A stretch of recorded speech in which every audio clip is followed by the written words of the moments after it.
Guys, kakain tayo. Ito po ulam ko. December 27. Siksikan yan kami. Yan po ulam ko. Isang piranggot lang po ulam ko. Ha? Gusto ko mas malala pa yan. Siksikan yan.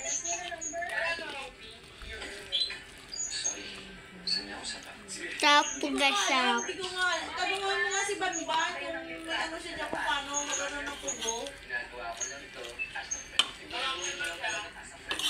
Kung magkano yung ticket ng tubo.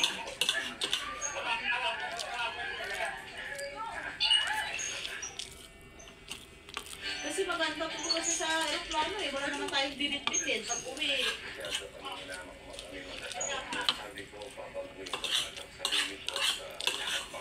Gusto ka dyan sa barko?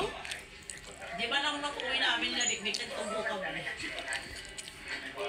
Gusto ko po kasi gulay guys.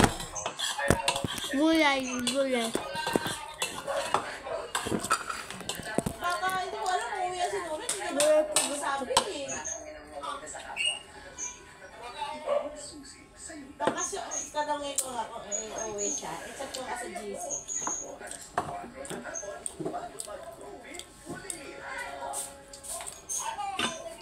Maka na lang yung mga ulo ah. Ma. Grabe ka naman ata. Hindi ako makapag-desisyon. Wala pa akong pera. Eh, siyempre, ikaw, alam mo naman na marami akong bayarin.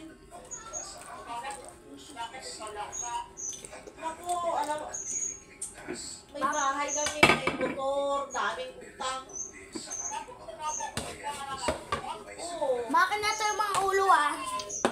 Maka na to ah. Siyempre, para na mapunta na yung kita, doon sa renovation ng motor yung luma. Oo. Sabi ko, May kinuha lang po ako eh. Gulay.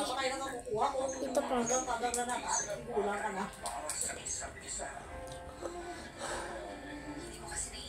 Wala na po akong ulam. Kasi nang uwi ako ng probinsya, may iwan na lang kayo, Lisa.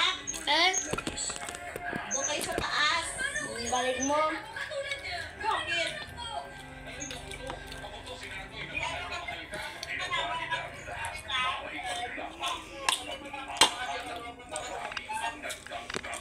Siyempre, tagal-tagal na daan ni Nini, hindi nakauwi. Kalabasa na lang po ulam ko guys. Kalabasa. Titignan nyo muna ba? Kalabasang kanin. Sarap po. Wala pa, hindi pa naman Ito po yung paborito ko pong pagkain. Kasi sa November, Hindi ako nagsisinungaling. Kasi sa, parang tiles ata. Papa-tiles. Wala pang tiles.